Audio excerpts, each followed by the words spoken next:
I didn't flinch when he said it. The smell of charred meat hung heavy in the air, beer bottles clinking as everyone laughed at the punchline. Except, the punchline was me. Old enough to pay rent or get out, Dad said loud enough for the neighbors to hear. Everyone laughed. My uncles, my cousins, even my sister. Mom smiled that cruel little smile that never reached her eyes. I forced a smile too, because what no one realized was I had already signed the closing documents the day before. Growing up, I was the one who kept the house running. My paycheck went to bills. Electricity, water, Wi-Fi, all in my name. They didn't care where the money came from, as long as the lights stayed on and the TV worked. When the fridge was full, they joked I was finally useful. When it was empty, I was blamed. I told myself it was temporary. That family was supposed to be give and take, that someday they would see me as more than their safety net. But the truth had been staring at me for years. They didn't want me. They wanted what I provided. The BBQ sealed it.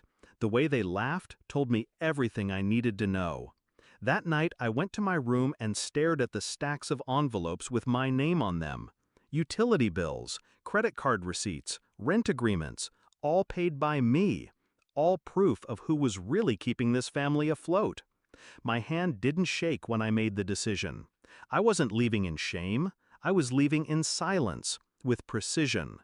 The next morning, I packed my things, just 2 bags. Everything else, the couch, the TV, the furniture I had bought, stayed behind. Let them enjoy it. For a week, because at noon, I stood in front of my new house, my house.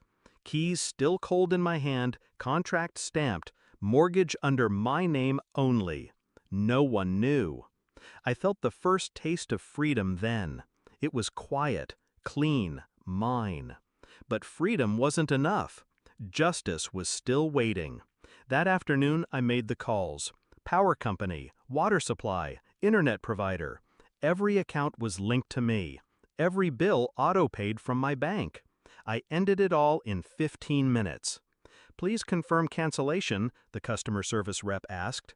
Cancel everything, I said. And just like that, the house I grew up in began its countdown. By evening, my phone buzzed. First from Mom, Wi-Fi down, fix it.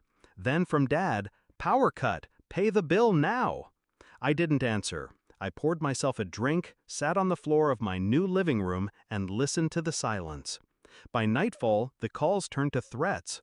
Do you think you're funny? Turn it back on or don't bother coming home. That was the first time they realized I wasn't coming home. 2 days later, I returned, not to stay, to deliver the final blow. They were sitting in the dark when I walked in.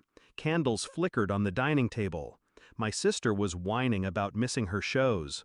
My parents looked older, tired, irritated, helpless. Dad's voice cracked when he saw me. "Where the hell have you been? Fix this!" I set the new keys on the table. The sound was sharp, deliberate. "I won't be paying the bills anymore," I said calmly. The words hung in the air. Mom's face drained of color. Dad opened his mouth, then closed it. My sister laughed nervously, waiting for the punchline that never came. "I moved out," I added. "Everything's in my name. Power, water, Wi-Fi. You'll need to set up your own accounts now." Silence. I watched realization dawn on them, slow and brutal. Dad's eyes flickered with something I hadn't seen before. Fear. Mom clenched her jaw. My sister whispered, "Wait, you can't just leave us like this." But I already had. "You wanted me to be grown enough to pay rent or get out," I reminded them, "so I got out. And now you'll see what this house costs without me. No yelling, no revenge speech, just truth." The next day, I received a message from the landlord. Rent hadn't been paid. My parents had never transferred a dime. It had always been me. Without me, eviction was inevitable. I didn't reply. Instead, I unpacked in my new house. I filled my fridge with food no one else would touch. I set my own Wi-Fi password. I turned on every light just because I could. It wasn't about punishment anymore. It was about freedom. about finally cutting the chain. Weeks later, my sister texted me from a borrowed phone. "We're staying with Aunt Lisa until Dad figures things out. Hope you're happy." I was, because for once, my paycheck went to me, my life, my future. They thought they could laugh at me, belittle me, drain me. But I had the last word. Quiet, sharp, permanent. Now, every time I drive past that old house, dark and empty, I don't feel bitterness. I feel clarity. They thought I was just a wallet, a tool, a joke. But I was the foundation. And when I pulled myself out, the whole house crumbled.